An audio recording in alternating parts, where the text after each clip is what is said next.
America first, right? Well, I want you all to explain to me, how is Donald Trump being America first by undercutting the American cattle industry by importing beef from somewhere else? The somewhere else, we don't know because he won't tell us.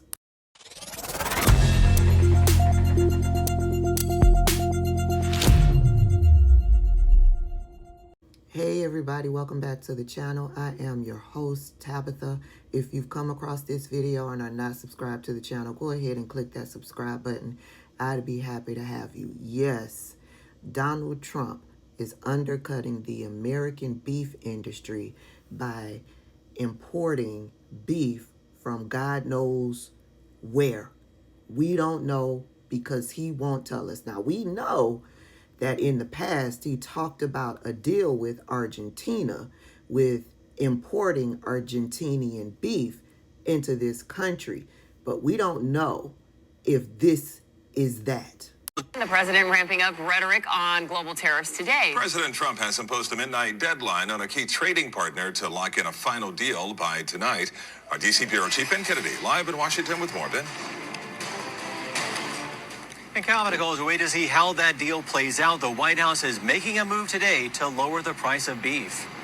President Trump announced a new plan to lower beef prices, stating on social media for the next 90 days, the U.S. will allow up to 300,000 metric tons of product for ground beef to be imported with no out-of-quota tariff.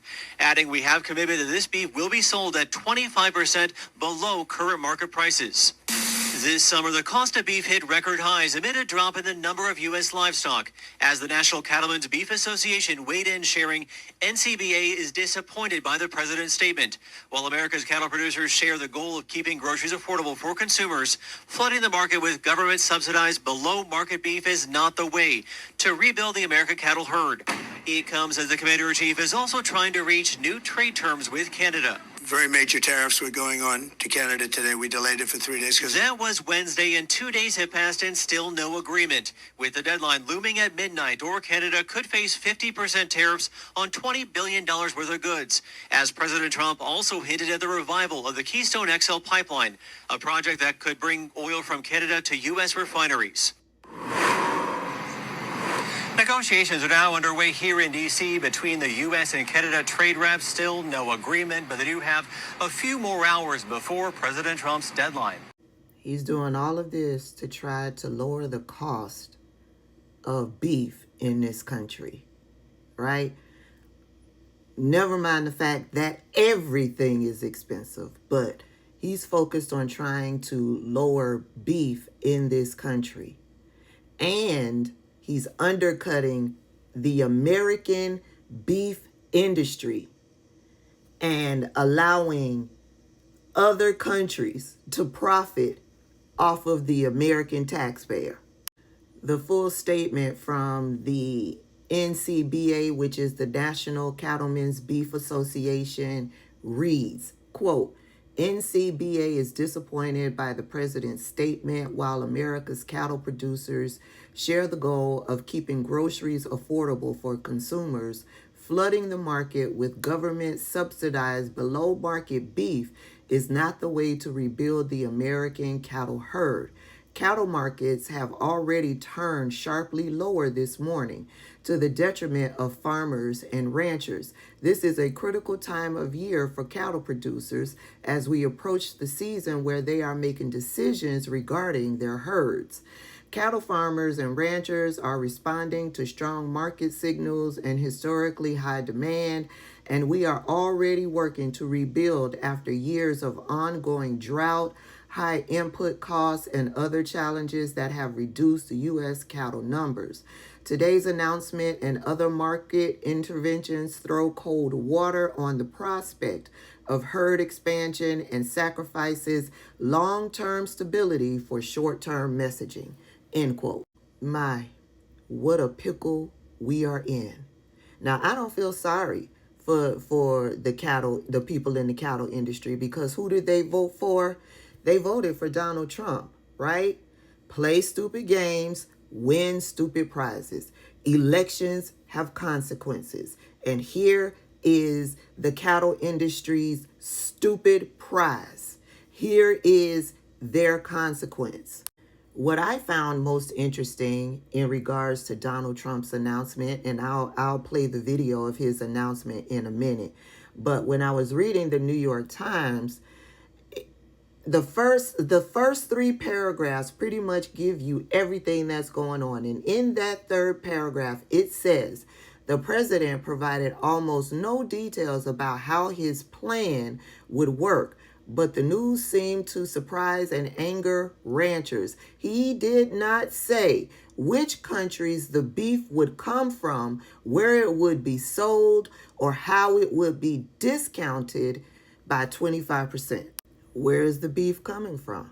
Is it coming from Argentina? Is it coming from a third world country? Where is this beef coming from? Mr. President, on that beef deal, which countries did you make that deal with? What are the sources of the beef deal? I don't want to say which countries, but there are a few countries, but they're going to be sending in the highest quality beef, and it's something that... He doesn't want to say which countries, but he wants to say that it's going to be the highest quality beef. And if you believe that, I got some magic beans to sell you. Now, with that said, we're getting beef imported from other countries. He don't want to tell us which countries this beef is coming from. Now watch this. America's wild horses rounded up by helicopter, sold for $25, and slaughtered abroad to exploit a legal loophole that bans the slaughtering of wild horses. Under the Trump administration, thousands of wild horses have been rounded up with helicopters, packed into metal trailers, trucked hundreds of miles, and sold off to be slaughtered, the New York Times reported Thursday. Claire Staples, who runs a wild horse sanctuary, said, "The Bureau of Land Management is saying to the public that slaughter is off the table, but they're doing it in plain sight." Because the slaughter doesn't technically happen in the U.S., the Bureau has skirted the federal ban. The Mustangs are sold at a huge loss. As the government can spend $3,000 to capture a Mustang, it will sell for as little as $25. Meanwhile, the buyer can make up to $750 per horse at a slaughter plant. So why? The Bureau claims it's part of its effort to maintain sustainability against overpopulation. 73,000 wild horses roam protected public lands, and the Bureau maintains it remains dedicated to placing animals into good homes via adoption. But Trump has long been pushing for the horses to be killed, calling for Congress to act in Project 2025, the policy paper put forth by the Heritage Foundation. Follow Raw Story for more. They're rounding up these wild horses, shipping them off, selling them to other countries, $25 a pop. Donald Trump won't tell us where this high quality beef is coming from. Could one be connected to the other? I don't know. All I'm saying is I won't be buying beef anytime soon. And yes, the rounding up of these wild horses was a part of Project 2025, just like a lot of the other things that Donald Trump has done that we are now facing the consequences for was a part of Project 2025. Here's the page from Project 2025, and the section starts with wild horses and burros. What they are doing with these wild horses was in Project 2025.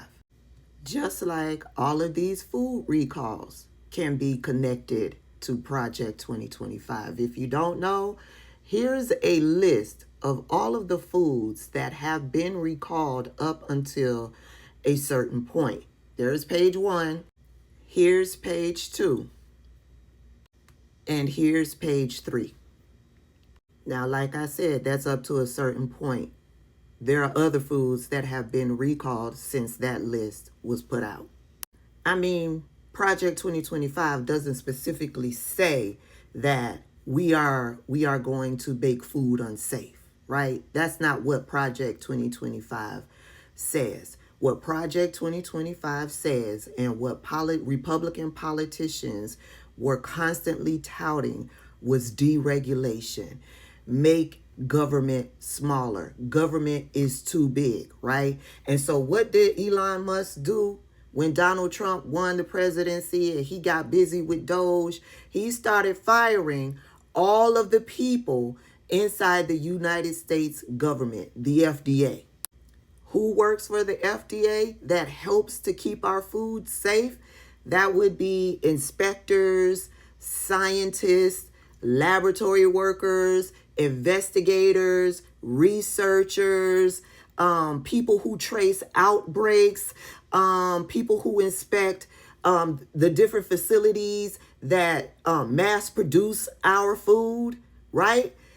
He got rid of those people. So you get rid of the people who were already working hard within a not so perfect system, right? Because we were still dealing with recalled foods, right? But now it's 10 times worse. And it's because Elon Musk and Donald Trump fired all of these people. So there aren't people to inspect the warehouses. There aren't people to inspect what's going on out in the agricultural industry with the fields and how they're processing things. Somebody was saying that Taylor Farms, the reason why there's this huge cyclospore outbreak with Taylor Farms is because Taylor Farms is probably now using sewer water to water their plants. Is there an inspector out there making sure that this isn't happening? They gave us the blueprint. They made it so that we all could see what they were planning to do. Some of us paid attention to Project 2025. Some of us did not. Some of us ignored Project 2025. The poorly educated then went into the voting booth and voted Donald Trump into office. And now, as Project 2025 stated, they're going to deregulate, right? They're going to shrink the size of government. Donald Trump did just that. Donald Trump is even bragging about deregulating the industry. Trump takes axe to federal red tape, cuts 600 plus rules in 1 year, touts billions in savings. Who's enjoying the savings? The companies and the corporations. They're enjoying the savings. And then they in turn put money in Donald Trump's pocket. And who's left to deal with the fallout? We are. Every day we wake up with a new recall of a food. Specific regulations that could have been a part of Donald Trump cuts. Sanitation requirements. Are these warehouses, these facilities, are they following the sanitation requirements? Inspections. Inspections aren't happening to make sure they're cleaning out nozzles and things like that. Testing to make sure the food that they put in these cans isn't spoiled. Record keeping. Where did this batch of canned soups go to? If you're getting sick from buying a particular canned soup brand, can they trace it back to which warehouse, which facility produced that canned soup? Hazard preventions, manufacturing standards, like I said, tracking where the food came from, tracking where the contaminated food was shipped from, all of these different things, right? So when you hear these politicians talking about deregulations, we're going to cut deregulations, what does that mean? That's the question we need to be asking from now on when they say deregulation. What was the regulation put in place for? Why did the regulation exist? Who did the regulation, the rule, protect? What happens if we cut that rule, that regulation? We've got to start asking some questions. They can't just come at us from this point forward with deregulations. What does that mean? Why was the rule, the regulation put in place? Who was it to protect? What are the alternatives? We need to ask more questions. That's all I got. We are now living in a post-Project 2025. We talked about it before Donald Trump got elected. People didn't take it seriously. Donald Trump got elected, and here we are living in the consequences of Project 2025 and the election of Donald Trump. And that's just, I'm only talking about our food. The cutting of SNAP, we know that's Project 2025, right? Yeah, the cutting of SNAP, that's Project 2025 all the way. And then the people who are food insecure, they're getting a double whammy, right? They don't have the money to begin with. They go in, they spend their coin to get food, only to be told that the food is being recalled, throw it away, right? They don't have the funds to replace that food. No, they had budgeted to get the food that they got, that they now have to throw it away. You think they got another $100 just sitting around to replace the food that they have to, that has to be thrown away? Yeah. Anywho, listen, I did a whole Substack article. In that Substack article, I discussed what Project 2025 said, that they were going to cut regulations. I talked about what regulations they were going to cut. I brought to the forefront about asking questions when they say deregulations. These are the questions that we need to ask. I bullet pointed from the rooter to the tutor in this article. I connected how these food recalls are seriously affecting those who are food insecure, meaning they don't have hundreds of dollars in excess sitting in the bank to where they can just throw food out and then go out and replace that food that they had to throw out. Y'all check it out when y'all get a moment. Elections have consequences. And here we are dealing with those consequences. Y'all buying beef? Y'all buying beef? They don't want to tell us where it's coming from. They don't want to tell us if it's going to be ground beef, if it's going to be chuck roast, if it's going to be beef ribs.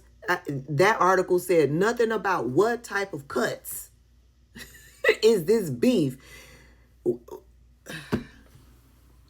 Listen, I'm going to take myself out for a cup of coffee and a bagel this morning. I'll see y'all later.